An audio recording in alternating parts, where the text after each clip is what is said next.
नमस्कार, आप देख रहे हैं खबर दोपहर और आपके साथ मैं हूं विवेक। पहली खबर है सिवान से, जहां 5 लोगों की संदिग्ध परिस्थितियों में मौत हो गई और एक बड़ी कार्रवाई इस मामले में हुई है।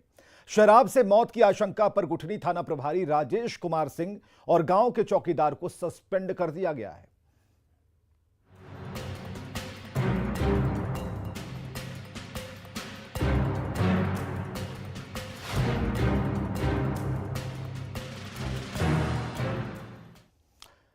तो सिवान के गुटनी प्रखंड के बेलौर और बेलौरी गांव में 5 लोगों की संदेहास्पद मौत के बाद गांव में भय का माहौल है। 2 दिन में 5 लोगों की मौत के बाद ग्रामीण हताश हैं।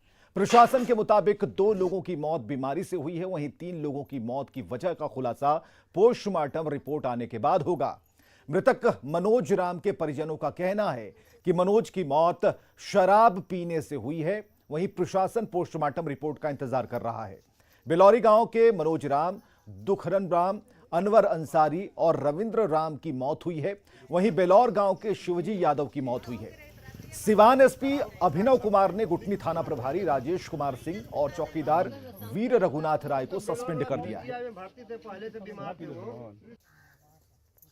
गुठनी प्रखंड के बेलौर और बेलौरी में 5 लोगों की मौत के बाद पूरे गांव में दहशत का माहौल है।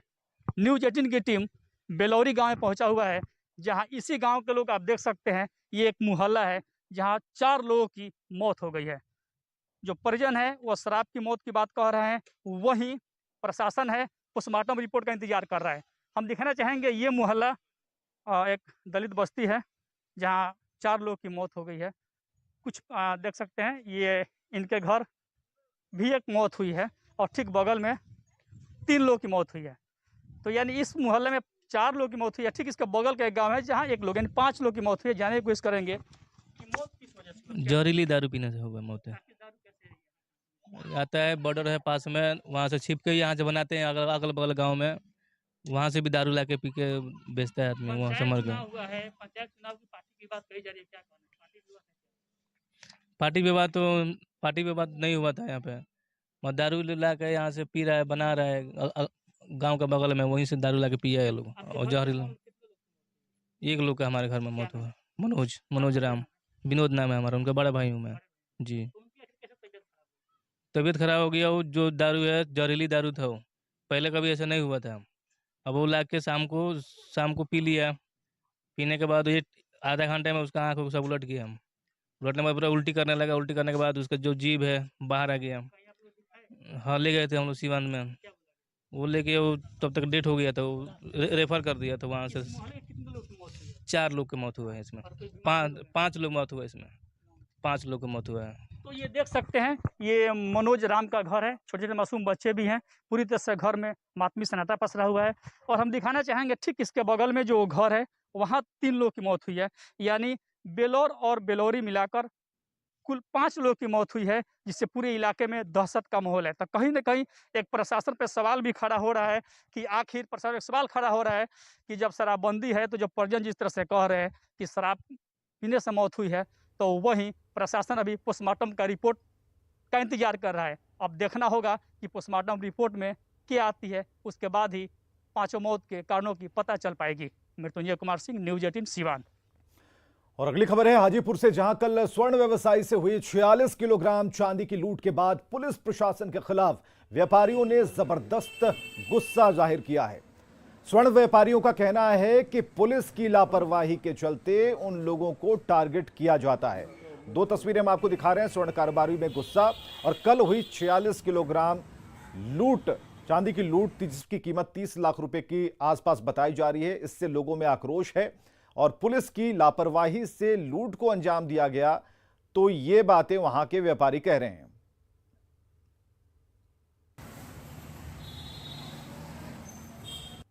पूरा बिहार जान रहा है, पूरा हिंदुस्तान जान रहा है, हाजीपुर में लूटपाट बढ़ गया है। इसकी सुरक्षा होनी चाहिए। कौन है दोषी इसके लिए? दोषी इसके लिए प्रशासन दोषी है। आज के डेट में प्रशासन ठीक हो जाए, खादी वाले और खाकी वाले ठीक हो जाए, तो इसकी मजाल है कि ये क्राइम कर देगा। तो क्या मेरी गलती क्या है? क्या मैं हाजीपुर में व्यवसाय कर रहा हूँ, ये मेरी गलती है? हाजीपुर में मेरी सोने चांदी की दुकान है, ये गलती है? आज इतना हम लोग भय क्यों है? मैं खुद भय में हूँ। पुलिस प्रशासन को देखना चाहिए और सुरक्षा मुहैया कराना चाहिए।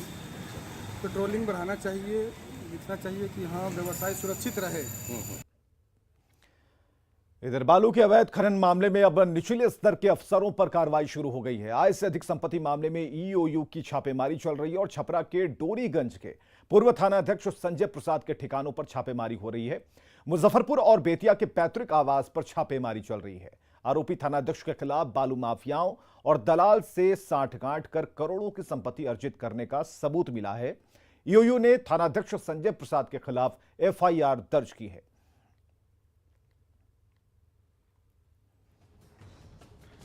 बालू के अवैध खनन मामले में अब निचले स्तर के अफसरों पर कार्रवाई शुरू हो गई है। आय से अधिक संपत्ति मामले में ईओयू की छापेमारी चल रही है और छपरा के डोरीगंज के पूर्व थानाध्यक्ष संजय प्रसाद के ठिकानों पर छापेमारी शुरू हो गई है।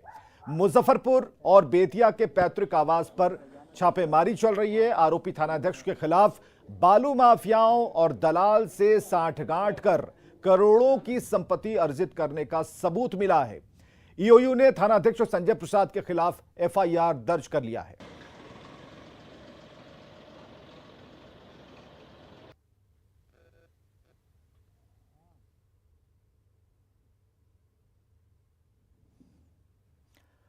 इधर बाढ़ अनुमंडल के सती स्थान और उमानाथ घाट पर नाव पर ओवरलोडिंग जारी है। गंगा नदी में नाव चलाने वाले प्रशासन के आदेश की धज्जियां उड़ाने में लगे हैं। नाविक ज्यादा कमाई के चक्कर में सबकी जान जोखिम में डालते हैं।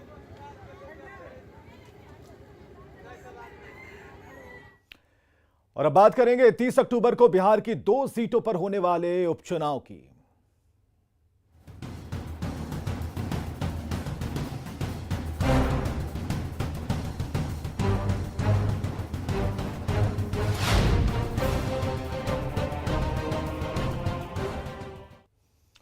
तो मुंगेर के तारापुर में चुनावी सभा के दौरान सीएम नीतीश कुमार ने अल्पसंख्यक वोटर्स को भागलपुर दंगे की याद दिला दी। नीतीश कुमार ने कहा कि पति पत्नी 15 सालों तक शासन करते हुए कोई कार्रवाई उन्होंने नहीं की, लेकिन 2005 में जब जेडीयू सत्ता में आई तो कार्रवाई हुई।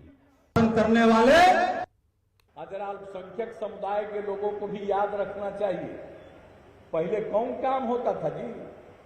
कोई काम किए थे? और हम लोगों ने जितना काम किया भूल गए। आप ही के बगल में भागलपुर में क्या हुआ था पहले, और उसके बाद 15 साल रहे, कुछ नहीं किया। हम लोग आए 2005 में और एक एक काम किया। आप समझ लीजिए कि एक एक चीज उसमें करवाया। तो हर किसी को सोचना चाहिए।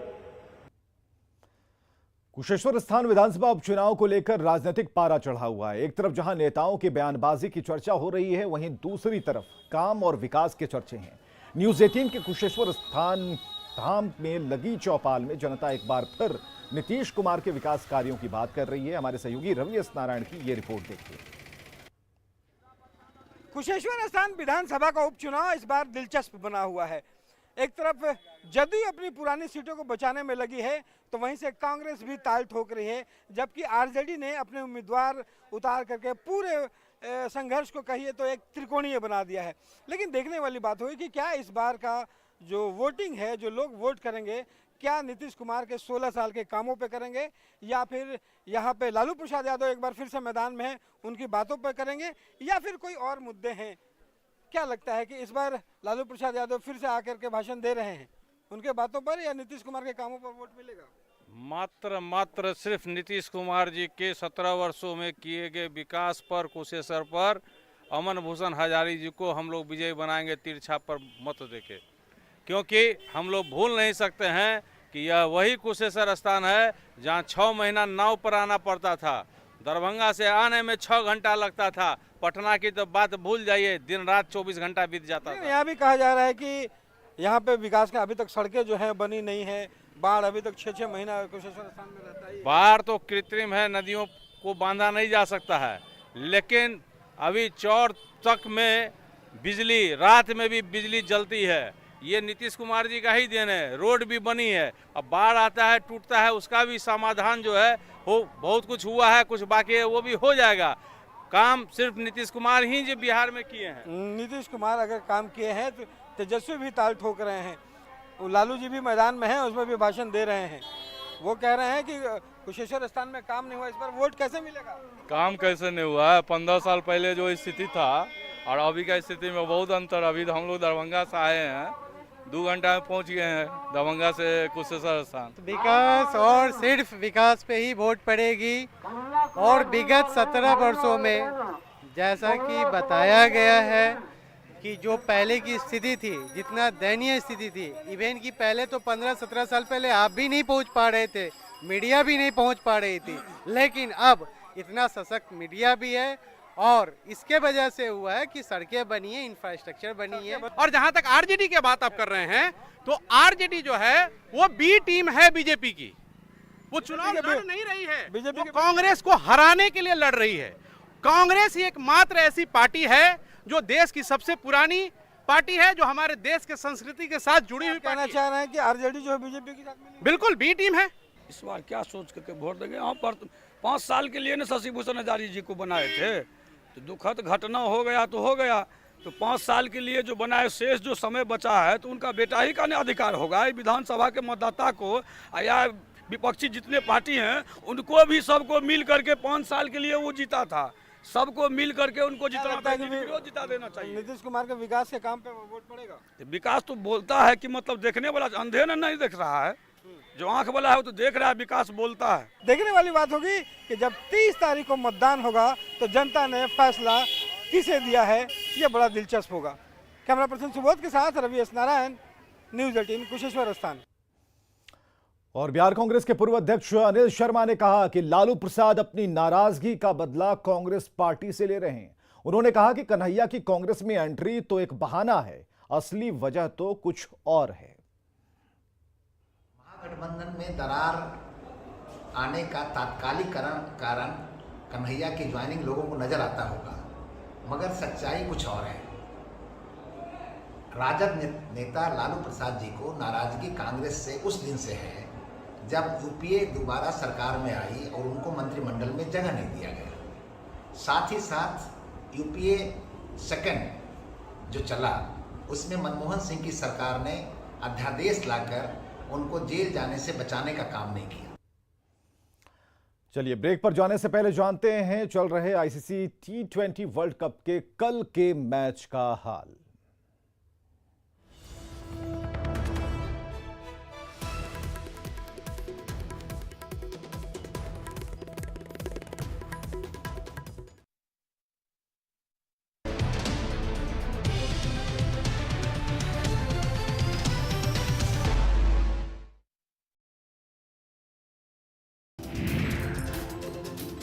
बिहार के 3 दिवसीय दौरे पर राष्ट्रपति कोविंद बुधवार को पटना पहुंचे। शुक्रवार की सुबह उन्होंने पटना सिटी स्थित पटना साहिब गुरुद्वारा एवं पटना जंक्शन स्थित महावीर मंदिर में पूजा अर्चना की। सुरक्षा के कड़े इंतजाम के बीच राष्ट्रपति ने अपनी धर्मपत्नी सविता कोविंद के साथ महावीर मंदिर में दर्शन किया। राष्ट्रपति ने आम भक्तों की तरह हाथ पैर धोकर मंदिर परिसर में प्रवेश किया। उन्होंने नैवेद्यम का भोग लगाया। आचार्य किशोर कुणाल ने उन्हें पूजा अर्चना कराई।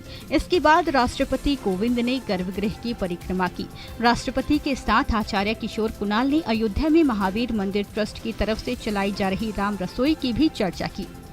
इससे पहले राष्ट्रपति ने पटना सिटी का दौरा किया। पटना साहिब पहुंचकर दशमेश पिता गुरु गोविंद सिंह जी महाराज के दरबार में मत्था टेका। गुरुद्वारा प्रबंधन कमेटी ने महामहिम को सिरोपा भेंट कर उन्हें सम्मानित किया।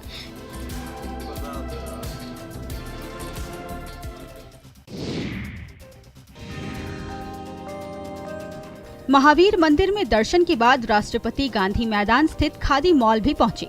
खादी मॉल में राष्ट्रपति के स्वागत के लिए उद्योग मंत्री शाहनवाज हुसैन खुद मौजूद थे। उन्होंने फूलों का गुलदस्ता देकर राष्ट्रपति का स्वागत किया। खादी मॉल घूमने के दौरान राष्ट्रपति ने मधुबनी का बना सिल्क का कपड़ा कुर्ता के लिए खरीदा। साथ ही उनकी पत्नी भागलपुरी सिल्क की साड़ी खरीदी। राष्ट्रपति जब खादी मॉल में पहुंचे तो उन्होंने यहाँ पर खरीदारी भी की, पूरे परिवार के साथ पहुंचे थे। और इस वक्त हमारे साथ एक शख्स हैं। क्या लिया राष्ट्रपति जी ने यहाँ? ये व्हाइट कलर में कुर्ता कपड़ा लिए, पैजामा भी लिया। हाँ, इसमें से लिया जी, इसमें से कितना लिया उन्होंने? 325 लिए। शुक्रवार को दिल्ली लौटने से पहले सुबह राष्ट्रपति ने बुद्धा स्मृति पार्क का भी दौरा किया, जहां सुरक्षा के व्यापक इंतजाम किए गए थे। राष्ट्रपति के आगमन को लेकर बुद्धा स्मृति पार्क को सजाया संवारा गया था, जिससे इसकी सुंदरता देखते ही बन रही थी।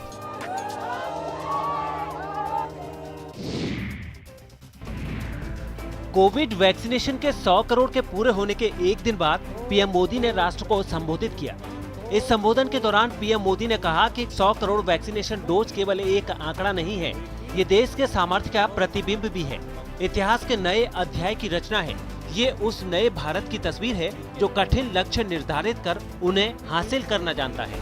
पीएम मोदी ने इस दौरान ये भी कहा कि आज कई लोग भारत के वैक्सीनेशन प्रोग्राम की तुलना दुनिया के दूसरे देशों से कर रहे हैं। भारत ने जिस तेजी से 100 करोड़ का आंकड़ा पार किया है, उसकी सराहना भी हो रही है। ये 100 करोड़ वैक्सीन डोज हर सवाल का जवाब दे रहा है। प्रधानमंत्री मोदी ने फेस्टिव सीजन से पहले देशवासियों को कोरोना सुरक्षा को लेकर सतर्क भी किया और कहा कि हमें लापरवाह नहीं होना है। जैसे कवच कितना ही उत्तम हो, कितना ही आधुनिक हो, उससे सुरक्षा की पूरी गारंटी भी हो, तो भी जब तक युद्ध चल रहा है, हथियार नहीं डाले जाते। पटना एसटीएफ को मिली सूचना के आधार पर गुरुवार की आधी रात को लखीसराय की कबैया थाना क्षेत्र के जमुई मोड़ के पास पुलिस की संयुक्त टीम ने 18 अर्धनिर्मित पिस्टल के साथ मुंगेर के 2 तस्करों को गिरफ्तार किया है। एसटीएफ की टीम ने कबैया थाना पुलिस के साथ मिलकर टाटा मैजिक पिकअप वैन की जांच के दौरान इसका पर्दाफाश किया है। वैन को रोककर जब जांच की गई तो एक प्लास्टिक बोरी में अर्धनिर्मित हथियारों का जखीरा मिला। पुलिस पिकअप वैन पर सवार 2 तस्करों को अपने कब्जे में करके थाने ले आई। उसकी पहचान मुंगेर जिले के कोतवाली थाना क्षेत्र के पूरबसराय कमेला रोड के स्वर्गीय जमील के बेटे जाहिर और असगर के बेटे एजाज आलम उर्फ भोलू के तौर पर हुई। लखीसराय के एसपी सुशील कुमार ने बताया कि गिरफ्तार दोनों व्यक्ति अंतर्राज्यीय हथियार तस्कर हैं। एजाज आलम के विरुद्ध मुंगेर के तारापुर थाना और कोतवाली थाने में आर्म्स एक्ट का मामला दर्ज है। यह फरारी था।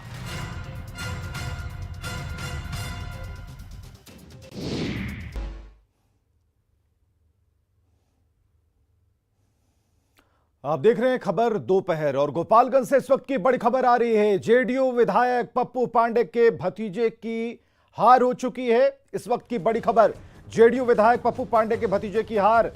हथुआ जिप क्षेत्र जिला परिषद क्षेत्र 18 से 904 वोट से हार हुई है। जो बड़ी खबर आ रही है, जेडीयू विधायक पप्पू पांडे के भतीजे हैं मुकेश, जेपी यादव की भाभी माधुरी यादव की जीत हुई है। तो इस वक्त की बड़ी खबर, गोपालगंज से बड़ी खबर हम आपको बता रहे हैं। जेडीयू विधायक पप्पू पांडे के भतीजे की हार हुई है और 904 वोटों से यह हार दर्ज की गई है। जेडीयू विधायक पप्पू पांडे के भतीजे हैं मुकेश, जिनकी हार हुई है। जमुई जिले के लक्ष्मीपुर प्रखंड के हरला पंचायत से कोमल कुमारी मुखिया पद पर निर्वाचित हुई हैं। चुनाव प्रचार के दौरान कोमल कुमारी की छवि निमकी मुखिया की तरह बन गई थी। कोमल कुमारी स्नातक पास हैं और उनके पति निरंजन कुमार शिक्षक हैं। केसी कुंदन की यह रिपोर्ट देखिए। 5वें चरण के मतगणना के बाद जमुई जिले के हरला पंचायत से एक महिला प्रत्याशी जो है वो चुनाव जीती हैं और देख सकते हैं ये कोमल कुमारी जी हैं और मुखिया पद पर चुनाव जीती हैं। और ख़ास बात यह है कि चुनाव लड़ने के दौरान ही ये अपने इलाके में, अपने क्षेत्र में निमकी मुखिया के नाम से प्रचलित हो गई। इनका कहना था कि चूंकि अधिकारियों से नहीं डरना है, जो क्रेज़ एक निमकी मुखिया का नाम बना है उसे हासिल करना है। बता दें कि इनके पति शिक्षक हैं और मौका मिला चुनाव लड़ने का पंचायत चुनाव में, तो पंचायत चुनाव लड़के मुखिया पद पर निर्वाचित हुई हैं। और ख़ास बात यह भी है कि स्नातक पास है, हिस्ट्री से स्नातक है, पढ़ी लिखी हैं। अब ये बात है कि पंचायत चुनाव में अक्सर देखा जाता है कि जैसे मन तैसे लड़ जाता है लोग, तो क्या कहना चाहेंगे यार, निमकी मुखिया के नाम से आप प्रचलित क्यों हो गई? क्योंकि निमकी मुखिया की तरह मेरा भी किरदार है सर। मैं भी किसी से डरती नहीं हूँ और बेपाक अपनी बात को रखने का हिम्मत रखती हूँ, चाहे वो कोई भी हो। मैं अपनी बात को रखने से डरती नहीं हूँ। अच्छा, तो बोला जाता है कि महिला लोगों को अधिकारी जाएंगे आप वीडियो या किसी और के पास तो बहुत परेशानी होती है, तो क्या कहना चाहेंगे? महिला आजकल किसी भी क्षेत्र में पीछे नहीं है सर। तो फिर मुखिया में क्यों पीछे रहे? अच्छा, महिला सशक्तिकरण की बात होती है सरकार के द्वारा, और अभियान में जैसे कि 50% रिजर्वेशन भी दिया गया महिलाओं को पंचायती चुनाव में, तो उसका नतीजा है, और स्नातक की हुई है, मतलब ग्रेजुएट है, तो ये सब चीज़ें पंचायत में के विकास में कितना इम्पोर्टेंट हो जाता है? इम्पोर्टेंट तो हो ही जाता है सर, कि जब आप पढ़े लिखे हैं तभी तो अपने पंचायत के जनता को आगे बढ़ा पाएंगे। जब आप पढ़े लिखे ही नहीं रहेंगे तो अपने पंचायत के जनता को आगे कैसे बढ़ाएंगे? जिस चीज़ की जानकारी मुझे है वही जानकारी मैं अपने पंचायत को दे सकती हूँ। तो आपका पंचायत जो है पिछड़ा इलाका है, लक्ष्मीपुर ब्लॉक भी पिछड़ा इलाका है, नक्सल प्रभावित इलाका है, तो कैसे विकास कराएंगी आप वहाँ पर? विकास के क्षेत्र में तो आगे जाएगा सर, जितना भी हमारा सरकारी फंड है और उसका बेनिफिट्स हमारी जनता तक नहीं पहुंच पा रही है, तो वो मैं पूर्ण कोशिश करूंगी कि ज़्यादा से ज़्यादा बेनिफिट्स मैं अपने जनता तक पहुंचा सकूं। केसी कुंदन, न्यूज़ 18। उत्तर प्रदेश के गोरखपुर में 111 साल की बुजुर्ग महिला ने कोरोना टीका लगवाकर उन लोगों के मन के भ्रम को तोड़ा है जो कोरोना टीका को लेकर आशंकित हैं, और अब तक टीका लगवाने की सोच रहे लोगों के लिए ये बुजुर्ग महिला एक नजीर बन गई है।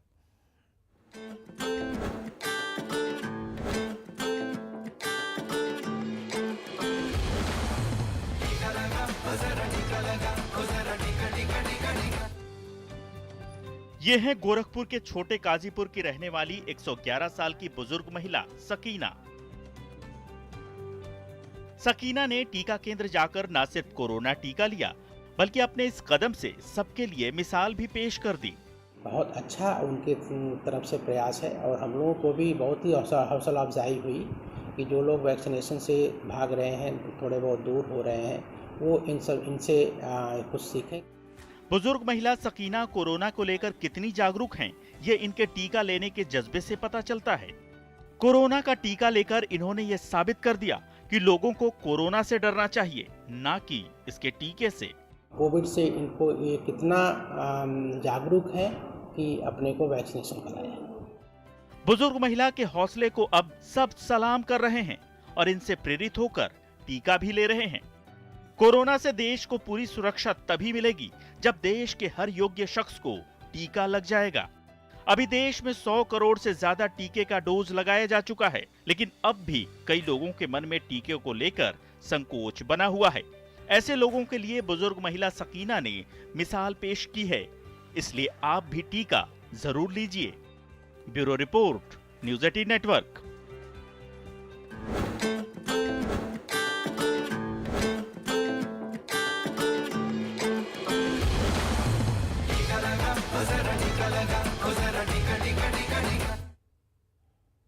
और खबरें लगातार जारी हैं, आप बने रहें हमारे साथ।